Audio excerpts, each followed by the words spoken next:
पहिल्याच पावसात मुंबईतील पहिल्या भूमिगत मेट्रोची दैना उडाल्याचं पाहायला मिळालं। वरळीतल्या मेट्रो स्थानकात पाणीच पाणी झाल्याचं काल अवघ्या महाराष्ट्रानं पाहिलं। विशेष म्हणजे मेट्रो 3च्या मुंबई सेंट्रल ते वरळी या 3.55 किलोमीटरचं काम तुर्किश कंपनी, तुर्कस्तानची कंपनी डोगस आणि सोमा एंटरप्राइजेसला देण्यात आलेलं होतं। हे जवळपास 3000 कोटींचं कंत्राट आहे। ही तीच तुर्की कंपनी आहे, हे तेच तुर्कस्तान आहे ज्यांनी भारत पाकिस्तान तणावादरम्यान पाकिस्तानला उघडपणे पाठिंबा दिलेला होता।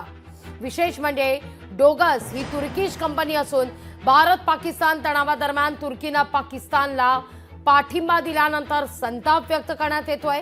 त्यानंतर देशभरात तुर्किश कंपनी विरोधात वातावरण सुद्धा आहे। अनेकांनी तुर्कस्तानला फिरायला जाण्याचे प्लॅनही रद्द केलेले आहेत। दरम्यानच्या काळात विमानतळ ग्राउंड हँडलिंग कंपनी सेलेबीला BSN एअरपोर्ट सर्व्हिसेस इंडियास काम थांबवण्याचे आदेशही दिलेले होते।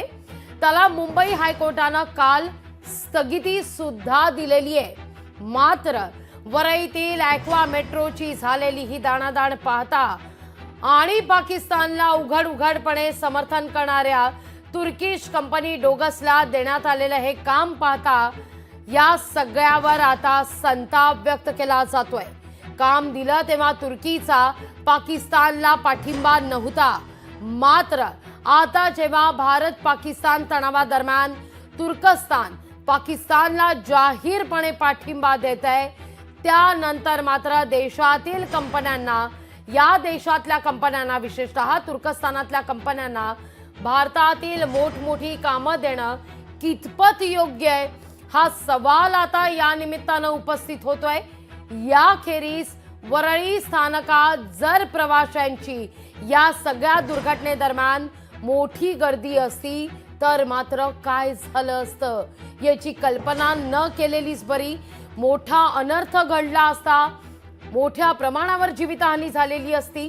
त्यामुळे आता या डोगस कंपनीवर काय कारवाई होणार, मुळात कारवाई होणार का आणि ती तात्काळ केली जाणार का, हा मुद्दा आता उपस्थित करण्यात येतोय।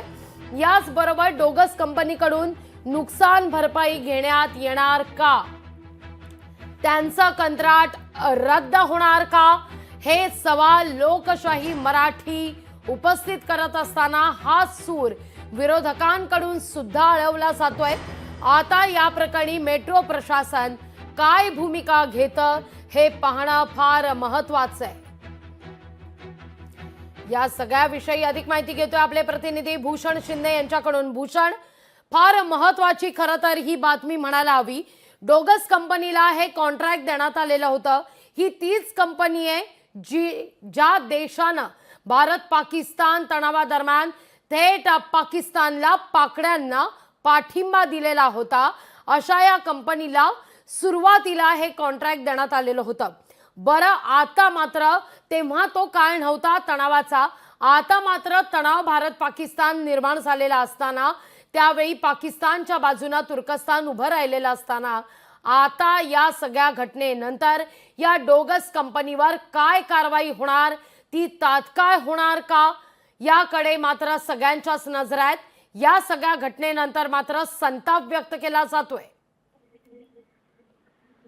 नक्कीच राजू, एकंदर काल मुंबईमध्ये मुसळधार पाऊस कोसळत होता आणि त्याच दरम्यान मुंबईतील जे भूमिगत मेट्रो आहे, मुंबईचा अत्यंत महत्वाकांक्षी प्रकल्प जो म्हणजे मुंबईचा मरीन ॲक्वा लाईन प्रकल्प, जो ज्या मेट्रोमधील एकंदर आचार्य अत्रे चौक जे वरळीमध्ये मेट्रो स्थानक आहे, त्या संपूर्ण मेट्रो स्थानकाची दैना आपल्याला काल उडालेली पाहायला मिळाली आणि एकंदर संपूर्ण मेट्रो स्थानकामध्ये पाणी शिरलं आणि एकंदर या संपूर्ण गोष्टीचा जो कॉन्ट्रॅक्टर होता, तो कॉन्ट्रॅक्टरची जी कंपनी होती, ती कंपनी सध्या तुर्की कंपनीशी जोडलेली असल्याचा एकंदर समोर येत आहे। त्यामुळे संपूर्ण प्रकरण जे आहे ते आता वेगळ्या वळणावरती आपल्याला जाताना पाहायला मिळतं आणि एकंदरीत संपूर्ण कंपनी जी डोगस कंपनी होती ती तुर्कस्तानी कंपनी आहे। त्यामुळे कुठेतरी ही संपूर्ण गोष्टीचा संताप सध्या व्यक्त होताना पाहायला मिळत आहे। एकंदर या संपूर्ण प्रकरणात अजूनही शहानिशा होणं अत्यंत बाकी आहे। त्यामुळे कुठेतरी या संपूर्ण गोष्टीमध्ये स्वतः राज्य सरकार देखील लक्ष घालणार आहे। त्यामुळे येत्या काळामध्ये या संपूर्ण गोष्टीमध्ये नेमकं काय निष्पन्न होतं हे पाहणं अत्यंत महत्त्वाचं आहे। मात्र संपूर्ण ही बाब वेगळी, पण मुळात ही कंपनी तुर्कीची आहे हे मात्र स्पष्ट आहे।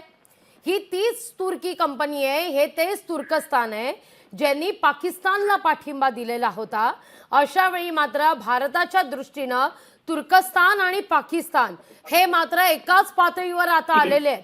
त्यामुळे आता या कंपनीवर तात्काळ कारवाई होणं, संबंधित कंत्राटदारांना या सगळ्या प्रकरणी तात्काळ कारवाई करून जाब विचारणं ही अत्यंत महत्त्वाची बाब आहे। जर ही घटना घडलेली असताना त्या ठिकाणी मोठ्या प्रमाणावर नागरिक असते, गर्दी असती, प्रवासी असतात, तर मात्र काय प्रकार घडला असता हे कल्पनेच्या पलीकडे भूषण। नक्कीच लागली संपूर्ण जर पाहिलं तर कुठे प्रकरण म्हणजे अगदी पहलगाममध्ये झालेला पाकिस्तानने केलेला हल्ला जो होता, त्या हल्ल्यानंतर कुठेतरी पाकिस्तान आणि पाकिस्तानला मदत करणारे सर्व देश या संपूर्ण गोष्टींविरुद्ध सध्या संताप व्यक्त केला गेला। त्या संपूर्ण गोष्टीमध्ये पाकिस्तानला मदत करणारे तुर्की हा देश, या संपूर्ण देशाबद्दल सध्या संताप व्यक्त केला गेला। मात्र या संपूर्ण संतापानुसार कुठेतरी भारतामध्ये प्रत्येक गोष्टीचा ज्या वेळेला कॉन्ट्रॅक्ट दिला जातो तुर्कीच्या कंपनीला, तेव्हा संपूर्ण गोष्टीचा कॉन्ट्रॅक्ट रद्द करावी अशी मागणी देखील जोर धरत होती। मात्र या मागणीनंतर कुठेतरी सरकार देखील या संपूर्ण गोष्टीवरती ऍक्शन मोडमध्ये आलेला आहे। या संपूर्ण गोष्टीमध्ये स्वतः राज्याचे मुख्यमंत्री देवेंद्र फडणवीस यांनी देखील संपूर्ण गोष्टी चौकशी सुरू आहे अशा प्रकारे देखील त्यांनी माहिती दिली। आणि एकंदर या संपूर्ण गोष्टीमध्ये कुठेतरी तुर्कीची कंपनीची आहे हे स्पष्ट झालेलं आहे।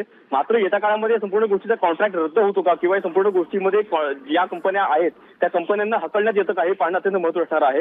येत्या काळामध्ये या संपूर्ण गोष्टीची मागणी आहे ती जोर धरणार आहे। एकंदर या संपूर्ण गोष्टीमध्ये सध्या अनेक पडसाद देखील आहे ते उमटणार आहे। त्यामुळे येत्या काळामध्ये आंतरराष्ट्रीय पातळीवर देखील या गोष्टी चर्चा देखील होऊ शकते। त्यामुळे या संपूर्ण गोष्टी अत्यंत महत्त्वाच्या आहेत। त्यासोबत भारतीयांचा स्वाभिमान किंवा भारतीयांशी जोडलेले एकंदर देशदेशभक्ती या गोष्टीच्या अनुषंगाने या कॉन्ट्रॅक्टला किंवा या कंपन्यांना कुठेतरी हकलण्याची मागणी जी आहे त्या जोरदार पाहायला मिळते। त्यामुळे येत्या काळात या संपूर्ण कंपन्यांवर कारवाई होते का, किंवा या संपूर्ण कंपन्यांना हकलण्याची मागणी होते का, किंवा त्यांना हटवण्यात येतं का, हे पाहणं अत्यंत महत्त्वाचं असेल। भूषण, फार महत्त्वाचा खरं तर मुद्दा तुम्ही या ठिकाणी उपस्थित केलात की भारतीयांचा देशाभिमान, स्वाभिमान आणि त्या दृष्टिकोनातून घडलेली ही घटना पाहता सर्व स्तरातून संताप व्यक्त होतोय। आज कॅबिनेटची बैठक सुद्धा आहे, या बैठकीमध्ये हा मुद्दा उपस्थित केला जाण्याची दाट शक्यता वर्तवली जाते। कारण पहा, ही घटना घडून आता 24 तास उलटून गेलेले आहेत, अद्याप या कंपनीकडून काही स्पष्टीकरण वगैरे देण्यात आलेलं आहे का भूषण? सुद्धा या संपूर्ण विषयावर चर्चा होणार आहे। त्यासोबतच या संपूर्ण गोष्टीवरती अजूनही MMRCA कडून कोणत्याही प्रकारचं स्पष्टीकरण दिलेलं नाहीये, त्याच्याकडून अजून कोणत्याही प्रकारची अधिकृत माहिती ही देण्यात आलेली नाहीये। त्यामुळे येत्या काळामध्ये या संपूर्ण प्रकरण कोणत्या दिशेने जातं हे पाहणं अत्यंत महत्त्वाचं असणार आहे। त्यासोबतच आज मंत्रिमंडळ बैठकीत देखील चर्चा काय होते किंवा एकंदर मागणी होते का या संपूर्ण कंपन्यांच्या हटवण्यासंदर्भात, ते देखील पाहणं अत्यंत महत्त्वाचं असणार आहे। मात्र सध्या तरी या संपूर्ण गोष्टीचे सध्या मेट्रोकडनं हीच माहिती मिळालेली आहे की सध्या तरी मेट्रो सुरू करणं हे अत्यंत महत्त्वाचं आहे। सध्या प्राथमिक जी पातळी आहे ती मेट्रो सुरू करण्यावर त्यांची भर दिलेली आहे। त्यामुळे येत्या काळामध्ये या कंपन्या कोणत्या होत्या किंवा या कंपन्यांवर कारवाई करणार का या संदर्भात MMRCA कडून अजून कोणतेच स्पष्टीकरण आलेलं नाहीये। त्यामुळे येत्या काळामध्ये कारवाई होते का हे पाहणं अत्यंत महत्त्वाचं असणार आहे। त्यासोबत आज राज्य मंत्रिमंडळ बैठकीत याची चर्चा होते का हे देखील पाहणं अत्यंत महत्त्वाचं असेल। लागली भूषण, तुर्तास धन्यवाद तुम्ही दिलेल्या एकूणच सविस्तर माहिती करता। लोकशाही मराठी ऐका, पहा, जागरूक रहा।